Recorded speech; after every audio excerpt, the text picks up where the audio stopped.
Mbote mbote dikanda tata Nzambi, bonjour à tous, bonjour frères et sœurs dans le Seigneur, c'est la sœur Élise Ornella Anous.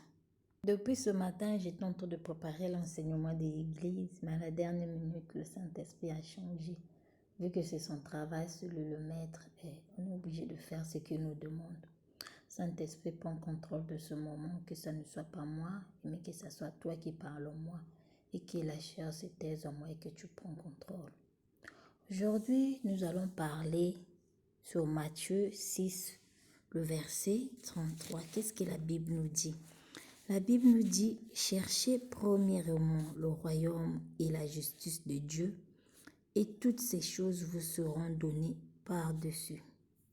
Qu'est-ce que la Bible nous dit? La Bible nous dit de chercher premièrement le royaume et la justice de Dieu. Et autre chose, ça va venir après.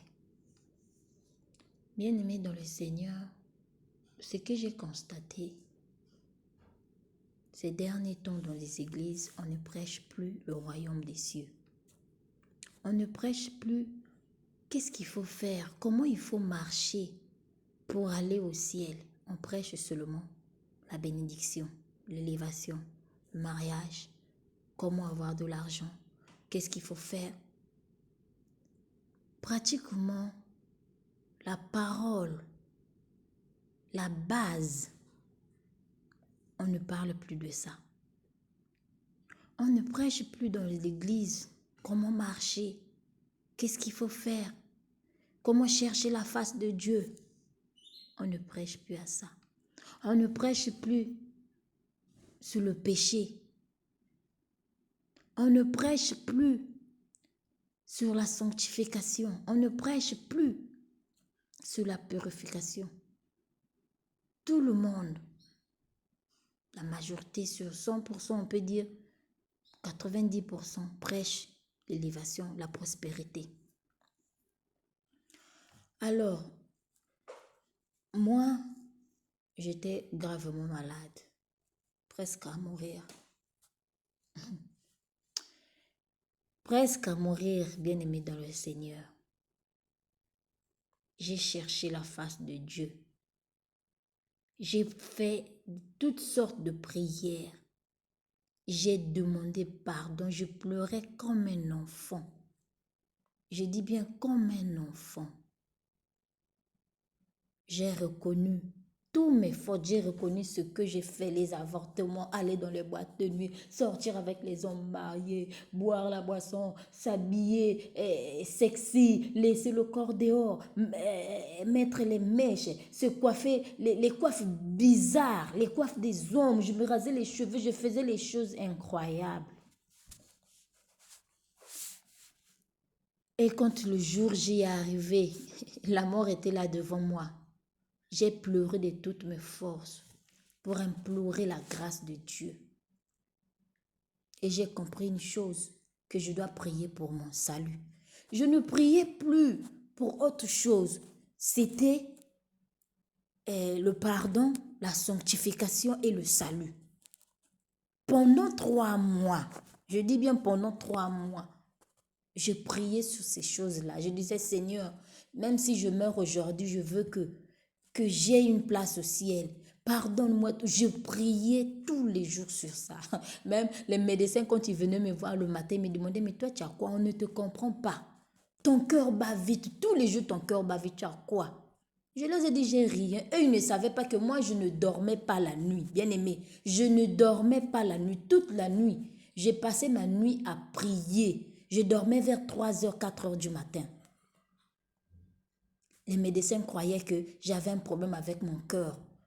On est parti me faire une échographie pour voir qu'est-ce qui n'allait pas avec mon cœur parce que j'avais les battements de cœur étranges. Donc, si par exemple, ils viennent vérifier mes battements de cœur à 10h, par exemple, ça à 100. S'ils viennent vers 12h, ça descend à 70. S'ils viennent par exemple vers l'après-midi, c'est redevenu normal. Il me dit, mais toi, tu as quoi? Je ne pouvais pas les dire ce que je faisais parce que c'était mon secret entre moi et mon père. Bien-aimé, j'ai prié avec toutes mes forces pour chercher le salut. chose qu'on ne fait plus aujourd'hui. Et vous savez qu'est-ce que j'ai reçu comme récompense? La parole de Dieu ne ment jamais, bien-aimé. La parole du Seigneur est vérité. C'est oui et amen. Ça ne ment jamais. Bien-aimé dans le Seigneur, cherchons premièrement le royaume des cieux. Cherchons qu'est-ce qu'il faut faire, comment marcher dans la sanctification, comment marcher dans la présence de Dieu. Qu'est-ce qu'on doit faire qui va plaire à notre Dieu? Qu'est-ce qu'on doit mettre qui va plaire à notre Dieu? Comment s'habiller, comment manger? Tout ce que nous faisons doit plaire à notre Seigneur bien-aimé. Après avoir fait cette prière des mois, des jours et des jours, comme la Bible dit que cherchez premièrement le royaume de Dieu et sa justice, et tout vous sera donné par-dessus. C'est ce que j'ai vécu dans ma vie, pas dans la vie d'une autre personne, je dis bien dans ma vie. Quand je fais cette prière, j'ai prié sur ça. Ce que je pensais dans ma tête, on me donnait. Je ne priais pas, Seigneur, je veux l'argent. Non. Ce que je pensais seulement dans mon cœur. Comme la Bible dit dans Psaume 37, verset 4, fais de l'Éternel tes délices, il te donnera ce que ton cœur désire. C'est ce que j'ai vécu, j'ai expérimenté, bien-aimé dans le Seigneur. Quand nous sommes arrivés ici en Europe, on n'avait pas de voiture. Mon mari avait la voiture plutôt du travail, du service. Donc lui, il roulait avec moi, j'étais à pied. S'il s'agissait d'aller faire les courses, je partais à pied avec les jumeaux, 2 enfants. Imaginez 2 enfants qui pèsent au moins 15 kilos. La poussette pesait déjà 30 kilos ou 25 kilos avec les 2 enfants, sans compter les courses. J'étais fatiguée de cette vie-là. Et quand j'étais à l'hôpital, j'ai seulement pensé dans mon esprit.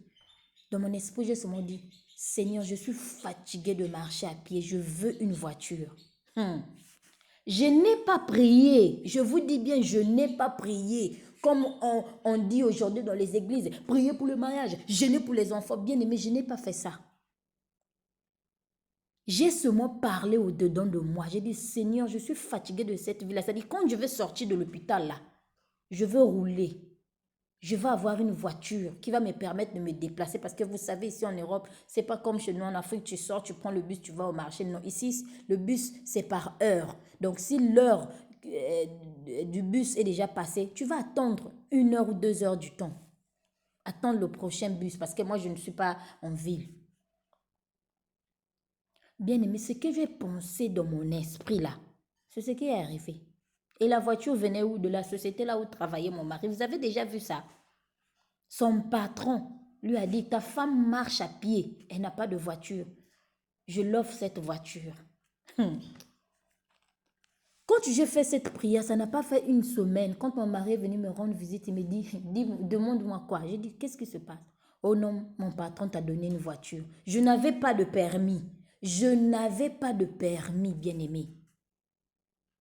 Et j'avais un téléphone qui ne fonctionnait plus. J'ai dit, Seigneur, seulement dans mon cœur, je veux un téléphone pour te servir avec, pour parler de toi sur les réseaux sociaux. Quelques jours après, je reçois comme cadeau, mon mari vient me donner un nouveau téléphone neuf.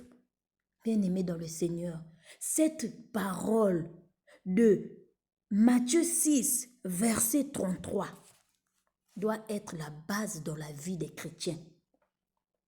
Ça doit être la base, bien-aimé dans le Seigneur. Je dis bien la base. Si vous priez pour le royaume des cieux, vous priez comment abandonner le péché. Seigneur, cette vie de péché, je ne veux plus de ça. Seigneur, je ne veux plus aller dans les boîtes de nuit. Seigneur, je ne veux plus aller avec les hommes mariés. Seigneur, je ne veux plus. Je vais marcher dans la crainte, dans la sainteté. Seigneur, je veux mon salut. Bien-aimé, vous n'allez même pas faire la prière quand vous aurez faim.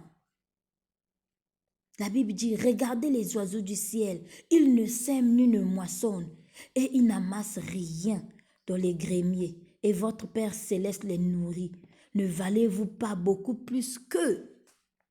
On vaut plus que les animaux. Les animaux ne s'aiment pas. Les animaux, ils n'ont pas d'argent. Mais regardez comment est-ce que le Seigneur les nourrit tous les jours. Combien de fois nous? C'est dans Matthieu 6, le verset 26, bien-aimé dans le Seigneur. Faites de l'expérience comme je l'ai fait. Vous allez me donner raison et vous allez témoigner. J'ai prié sur ce verset-là. Je priais juste sur ce verset. Seigneur, le pardon. Seigneur, pardonne-moi.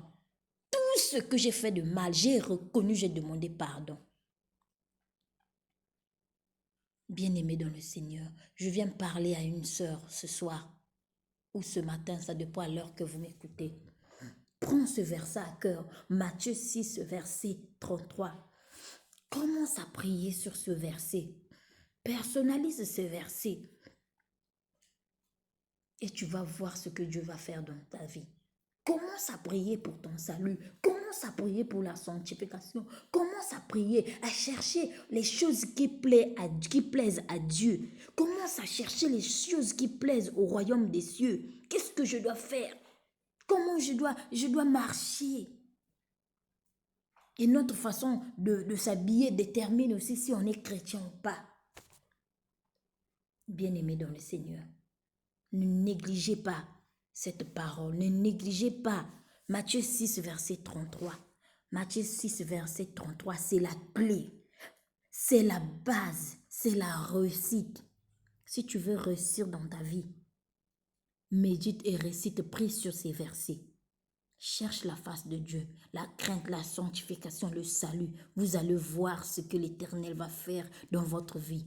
Et il va même faire plus que ce qu'il a fait dans ma vie. Que l'Éternel vous bénisse, que le Tout-Puissant Yehoshua Amashia, Tata Nzambi, Nzambi Ampungu, qui vous bénisse de là où ce que vous me suivez. En tout cas, soyez bénis, bénis, bénis abondamment.